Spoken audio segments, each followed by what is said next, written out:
because it was very fascinating. This is the first time getting like a real peek into Stephen's mind in Ulysses. And the first thing I'm noticing is his thoughts seem to be correlated with his sort of mindset and his perspective, and they kind of, he's almost doing like a revisionist history. So for example, in an earlier moment when he's kind of more lucid, he's talking about the dream of his mom coming to him, and he describes her as reproachful, but then later when he's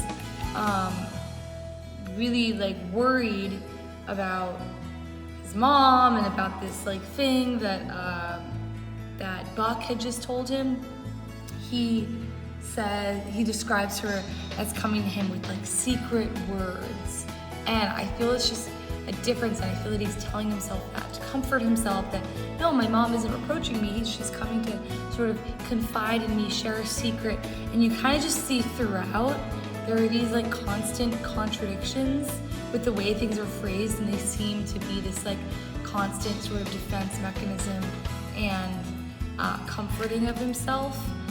So like for example, when they're talking about the great sweet mother of like the beautiful green Irish Ocean, and then that's contrasted with like his mother and how she's like vomiting up green bile, and that's like another like contradiction. So there were several contradictions throughout that I noticed. You know, he's looking at his mom with awe and pity, which are very contradicting positions to have, like when you're looking up at someone, when you're looking down on someone, like, oh.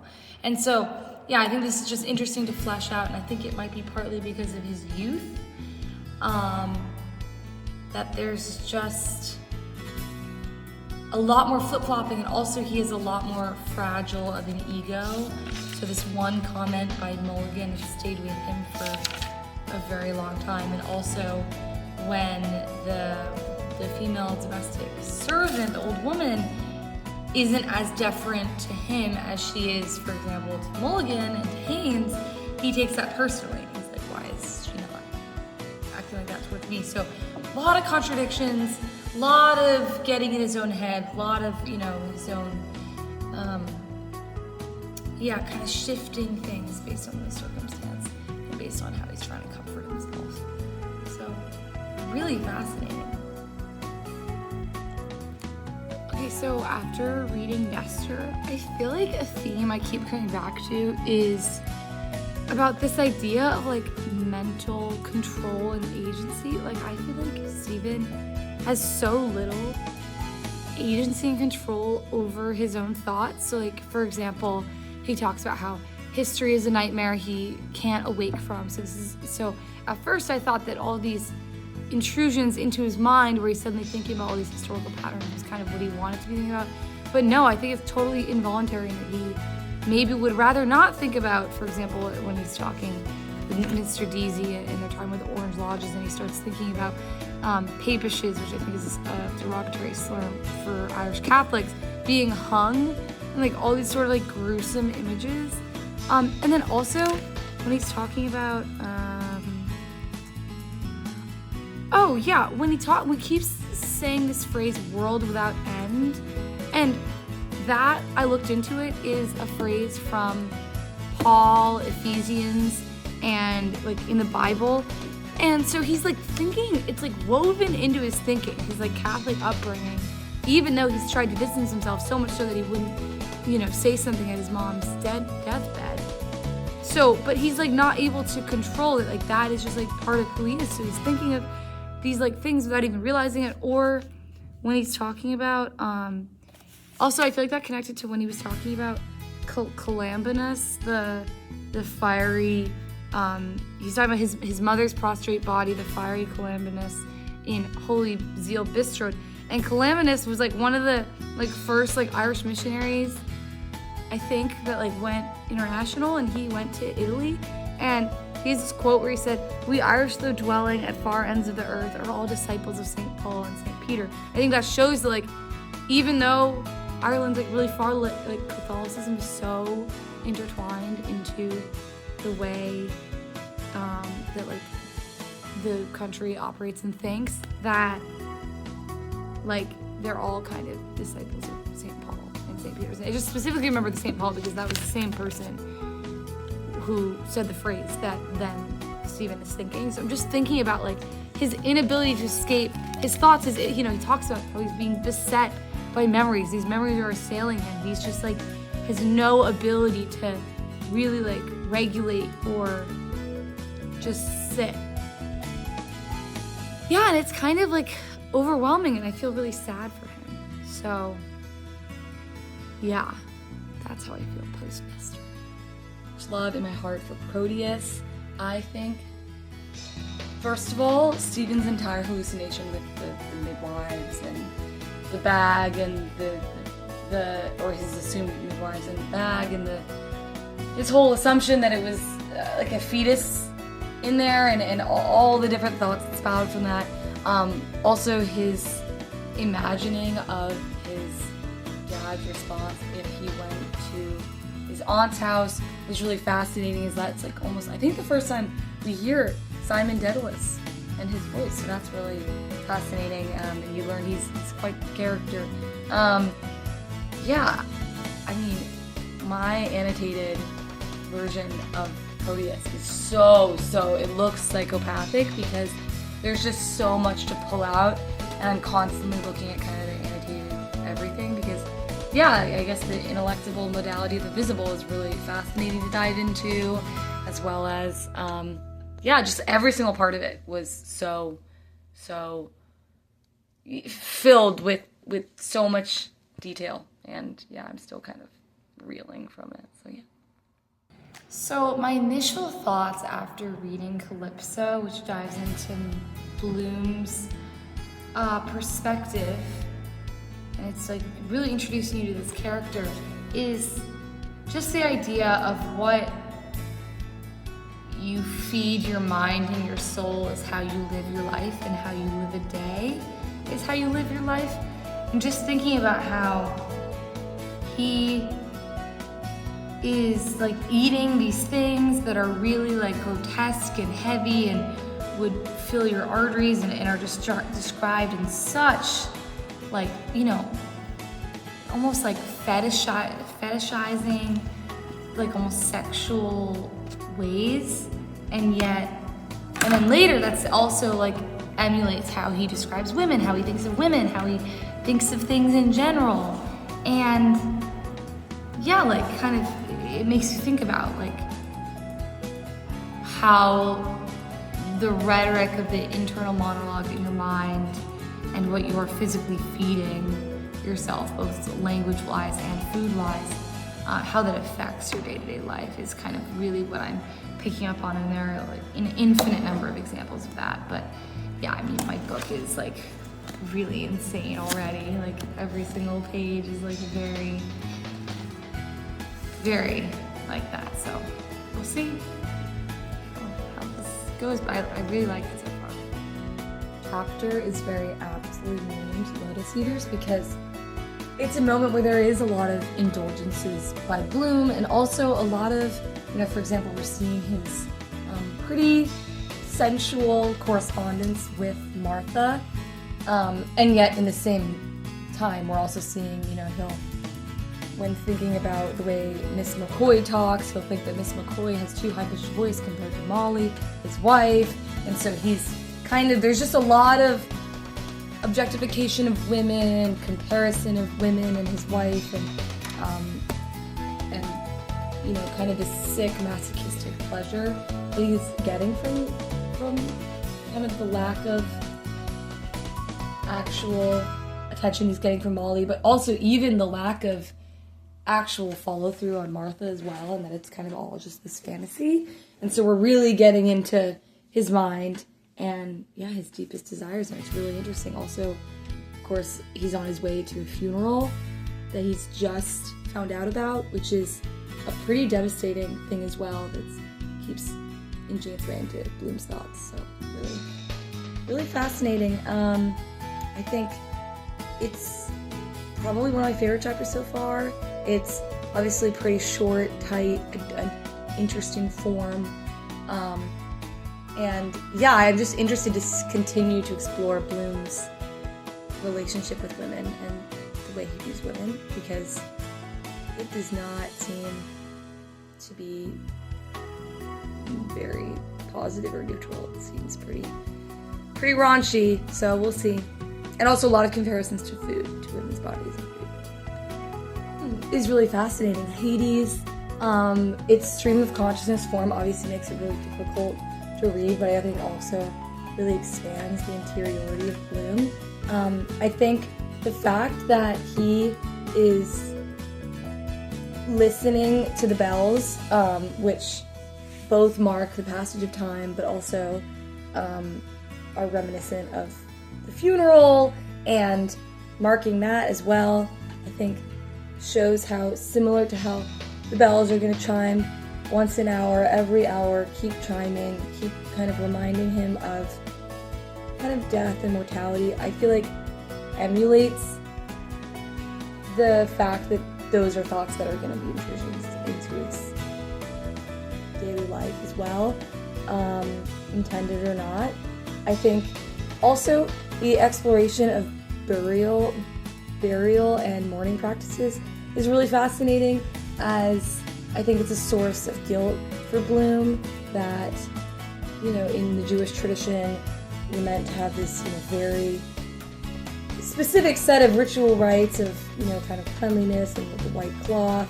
And so I think it's a source of guilt for him that he maybe wasn't able to do that for his father as well as he might have wanted to, and I think that he's coming up throughout the novel. This is really interesting, and really a lot going on with the 63 different news titles.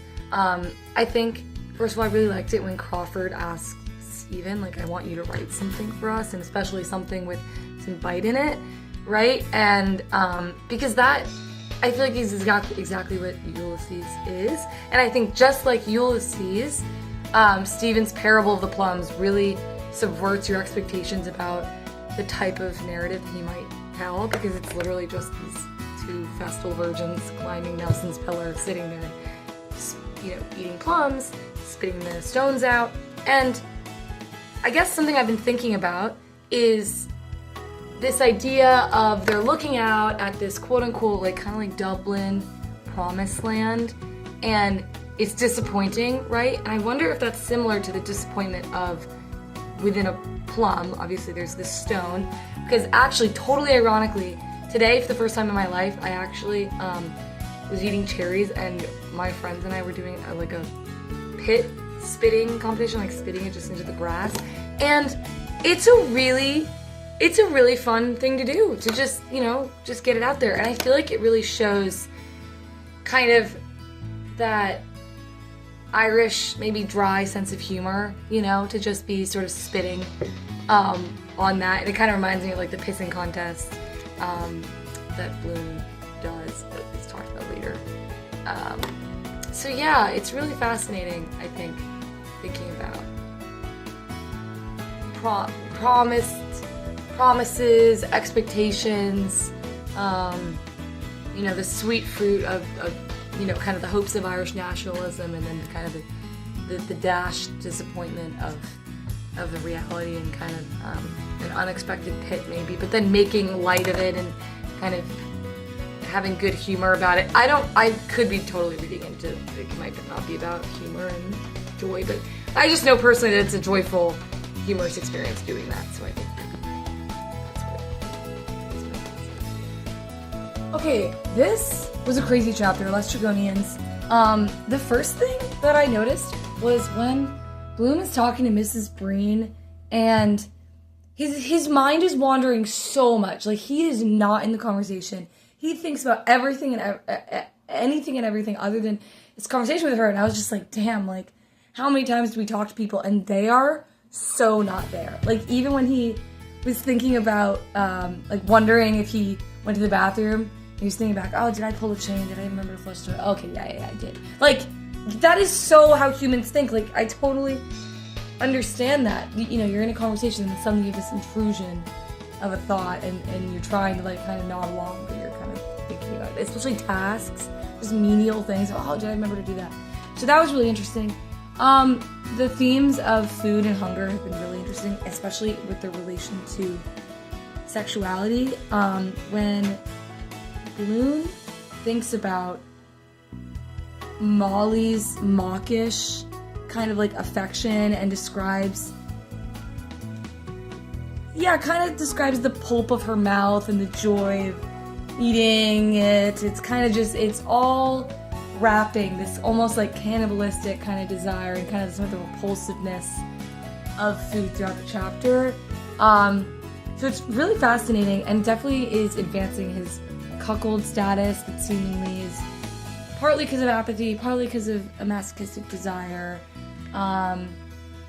That's really sad to think about, and especially I thought it was really sad when because I've read Penelope actually already, because for the final reading of the Ulysses, I was for the reading marathon, and the final word of the book is yes. And when he's thinking about Molly and Blazes Boylan's adultery, there's a line where they're kind of, I wrote it down.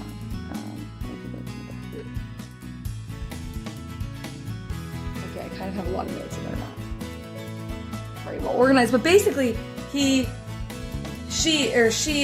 imagining Blazes Boylan and they're touching, and it's just kind of like these words like, touching, asking, answered, yes. And yes is kind of like, yes, she's said yes to this sexual act. And it's kind of really sad because that's also obviously how their marriage began, was her saying yes to him asking for her hand in marriage. And so that was kind of a really depressing thing for him to think about, I thought. So yeah, I really like Western Romance.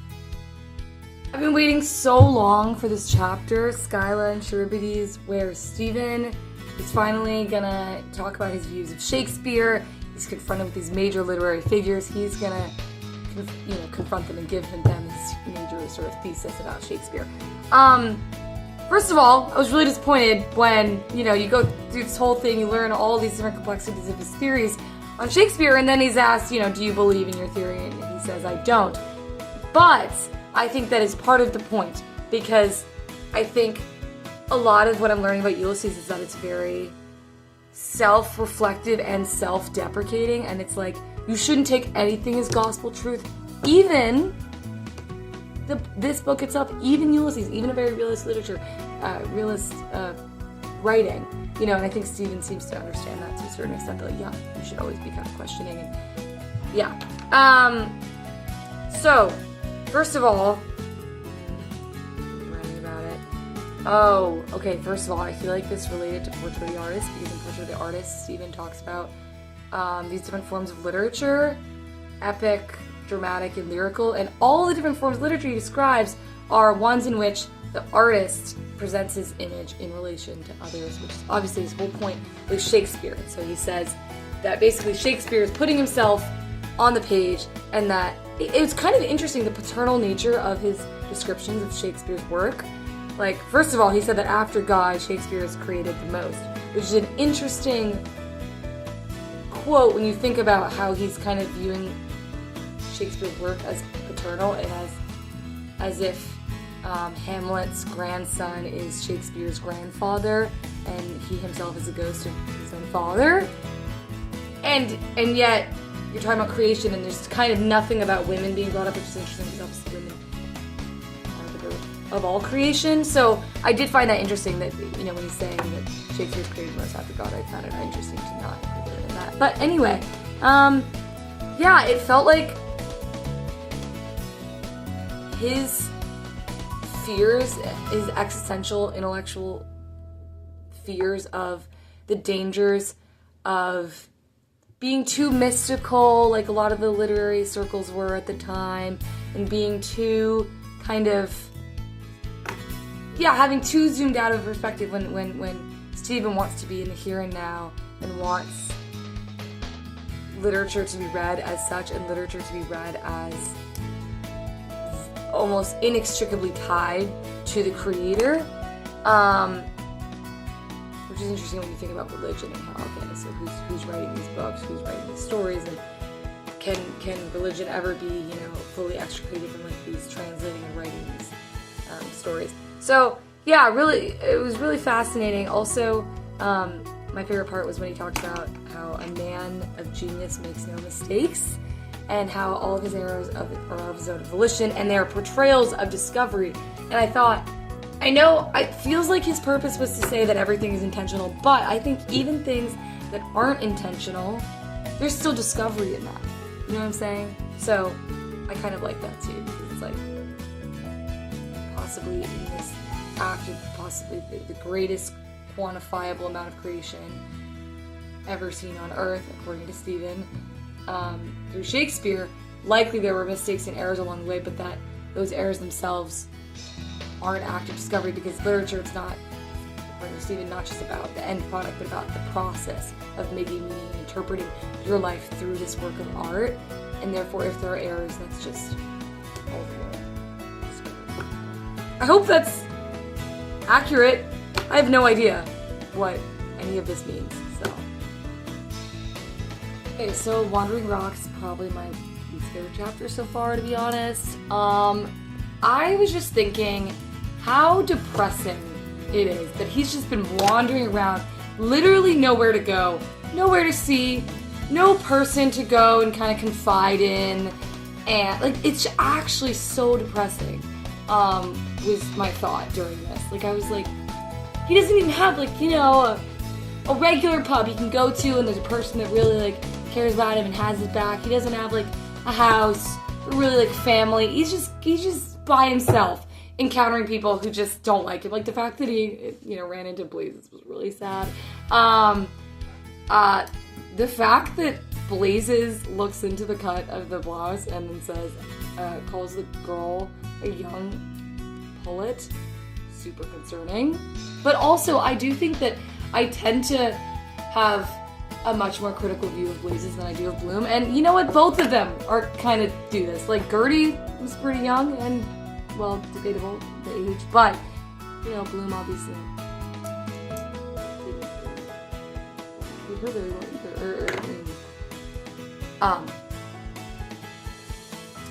I think when the phrase Agenbite of Inuit got brought up, which means guilty of conscience, in addition to the thoughts of his mother's death and this salt green death, it was so sad. I feel like that keeps cropping up, and the fact that I believe it's Latin, and therefore I think it's biblical. I think it might be related biblically. And so that's just really sad, because obviously his guilt is the fact that he didn't, at his mother's bedside,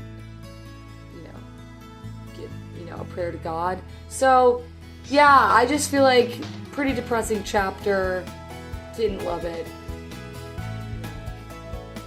Loved Sirens. I think it's my favorite so far, because I believe that sound and musical cadences is such a clever way to map someone's thoughts onto sound, because it's one of those things that you might think, oh, we're all objectively listening to this exact same thing, but it's different because, hearing the chiming of the bells for Bloom is going to remind him of a funeral, but for another person it could just be, the passage of time, or maybe it reminds him of a wedding or something, or church. And I think specifically anytime there was any mention of jingling, you're thinking of the jingling bedquoits in Calypso, and obviously also, I think it's always seems to be associated with Blazes Boylan and Thoughts of the Affair. So that was pretty depressing, but I think a really good, clever way of increasing the interiority of Bloom. So I was really happy about that. I liked Sirens a lot. So I just got through reading Nausicaa, and I'm so grateful for this chapter, because I have been really, really yearning for a deep dive into Bloom's views on women, because on the one hand he's kind of like a sensitive, perceptive guy, and on the other hand obviously he has all these objectifying odd beliefs. And I think it's really summed up very well in his interaction with Gertie McDowell, because obviously, first of all, it sums up kind of he has this lust, and he's hasn't had sex with his wife in 11 years. So clearly he's, desperate.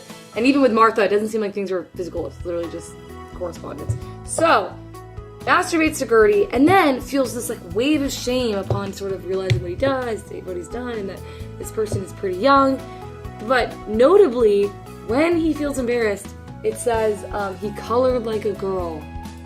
Alright, implying he's not only embarrassed, he's feeling embarrassed for feeling embarrassed. Right? He says oh, what a brute I am, which implies, okay, that's sounding like he's viewing patriarchy and being brutish and aggressive as a negative thing. But then he's saying, or the free and direct discourse is saying that he colored like a girl, implying that to feel embarrassment like girls kind of, it's sort of a shameful thing to be feeling. So yeah, I thought it was pretty indicative of his beliefs. So yeah. Into the Sun was a crazy read.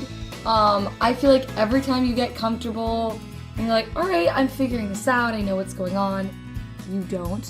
And it's going to switch it up. The literary styles are going to switch it up with all the different parodies. So that was really kind of disorienting. And I was, really interesting. But, again, love the exploration of women. Love, it felt like a very maternal chapter, of course. And I just love anytime that Bloom's empathetic. I'm just so happy. So when he's talking about how he felt with wonder, the woman's woe of kind of giving birth and labor and motherhood, I was like, that was really interesting. Obviously, it's then paralleled with the classic Bloom kind of thing of Nurse Callahan and being like, oh, you have a fair face, why haven't you given birth? Which I think. Yeah, just very classic. Bloom being, empathetic and kind of nice, to women, but then also having always, there's always a slant to it. Also, I thought it was great when the midwife said it's a boy. I was like, wow, again, paternity, passing down, father, son. This story is all about fathers and sons. Also, just kind of, obviously, I keep thinking back to Proteus and the midwife's bag and Stephen's whole sort of fantasy that there's actually a fetus in the bag or an umbilical cord cutter. And so I think it's really interesting to kind of have an entire, a chapter where that's a large part of it. That was my favorite part of it. Yeah, I think it's just the contrast of a place where these women are doing the greatest athletic feat of their lives, giving birth, and then these sort of drunken college-age boys kind of, being kind of belligerent with Stephen and the medical students. I think that's a really interesting contrast. Yeah, and maybe a feminine masculine contrast as well. So yeah. Okay, so I just read Circe. That was a lot. That was a lot of a lot. I definitely don't understand it at all. So, but I think, yeah, it's definitely going to take several read-throughs to really soak it in. But I think one thing was I really thought it was fascinating, the whole scene of Rudolph Bloom and how he's kind of reprimanding Bloom, and specifically, I thought, what a hypocrite. I know this is obviously a hallucination and not real, but I really dislike Rudolph because he says, first of all, the repetition of my dear son Leopold really just shows how much the suicide letter stays in Bloom's mind, okay, the fact that repetition kept happening, but, yeah, he's like, oh, aren't you my dear son Leopold who left the house of his father and then his father's father, and then the house of Abraham, right, about kind of the Jewish religion or whatever, because, yeah, Bloom is very, very much, not orthodox and not affiliated with that. But it's like, well, you left your family and your actual house, so what are you talking about? again, I know it's a hallucination, but I feel like obviously it's a hallucination based, or sorry, like a dream or whatever you want to call it, but it's based on the way that Rudolph Bloom talks. And it was just so sad when it said, like Bloom, crestfallen, hides the Crubine and Trotter behind his back. Like, it's just so sad, like how, yeah, crestfallen, I feel like implies such a hope and a desire that's been dashed, because that was right after his father had rebuked him for wasting money. So yeah, and also when he talked about his father's having like the feeble vulture talons. What? To feel the silent face of Bloom? Like, I'm just saying, this whole chapter was a trip, but it was a trip that really got the point across. You know, like, I could really empathize with Bloom. And when he's like, you know, the hero, and then he's being, you know, reprimanded by the mob, and there's the court, or almost like a court case against Bloom. It's like, I feel like it was the absurdity that allowed me to like feel what he feels, because I think he feels a lot. So yeah, really, really sad how his father treated him. So yeah. Gosh, I loved Eumaeus. I thought, first of all, the fact that it's Eumaeus, which is a chapter in the Odyssey where Odysseus finds shelter from, like, with his swineherd or whatever, and the fact that this is Bloom being so caring and nurturing and giving Stephen, you know, a cup of coffee and a bun. And I also like that they called the coffee a boiling swimming cup of a choice concoction, because that's funny, because often, yes, it's like, is that coffee or what's going on, you know? But I just find it so great that, yeah, like, Bloom is kind of bringing him to shelter, bringing him to the cabman's shelter, bringing him to this, like, unprecedented wooden structure. You know why it's unprecedented? Because Stephen has been alone and has had no comfort. And Bloom has also been alone and had no one to comfort. I feel like Bloom is such a nurturing person. Like, within him, he just really wants to nurture and comfort and show up for people. And he can't, because he has no one in his life, even Millie. So I'm so happy that he was able to do that. Yeah, I think Skin the Goat Fitzharris is kind of a wild character. I agree with Bloom, but I don't know if I believe all the stories about, like, all the sailing stories. So yeah, but my main takeaway and love of this chapter is just Bloom and Stephen, and just them being together, and Bloom kind of looking out for Stephen. And even though they often don't understand each other clearly, it's really interesting because we've been in both minds, so we understand why there's a disconnect. But I still like that they're sharing time together and kind of able to not be lonely. Also, when he shows Stephen a picture of his wife, and then yeah, they're headed to St. Michael Street. So we'll see what the next chapter brings. But yeah, love this. Ithaca, by far my favorite chapter. I loved the form of the catechism. Crazy amount of questions. I feel like something I've learned at BC is that the best questions lead to more questions, which is what Ulysses does, and especially what Ithaca does. So loved that. I might be getting too meta here. That's probably not the point. But I personally think that James Joyce did it in the style of a catechism to actually critique himself and to say, similar to how a catechism is a way of kind of not indoctrinating, but like just teaching children the Catholic doctrine, so much so that they're able to recite from memory these like long answers.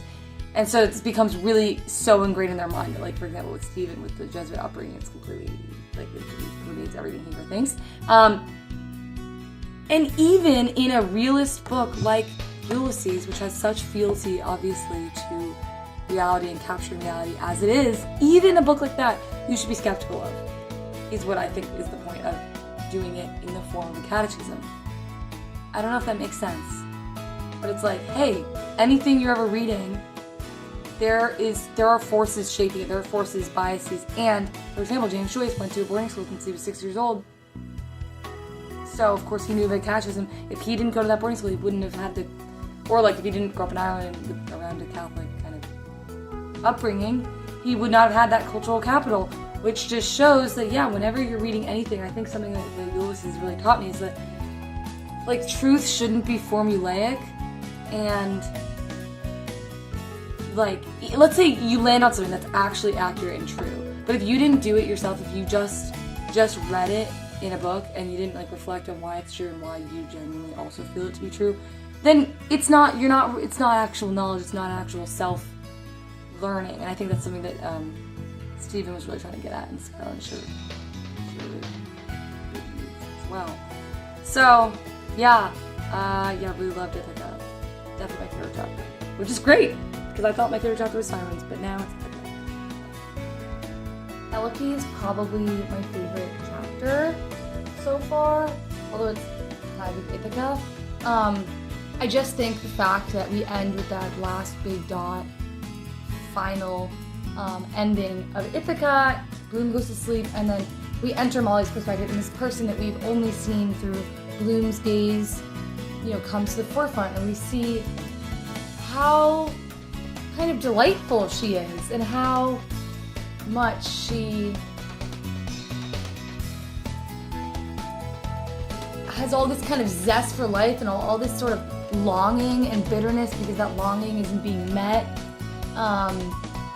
And of course, some contempt for Bloom, but just a really striking person, and you can sort of see and understand why Bloom thinks about her so much and why she's kind of always on his mind, because she is this person that's quite a force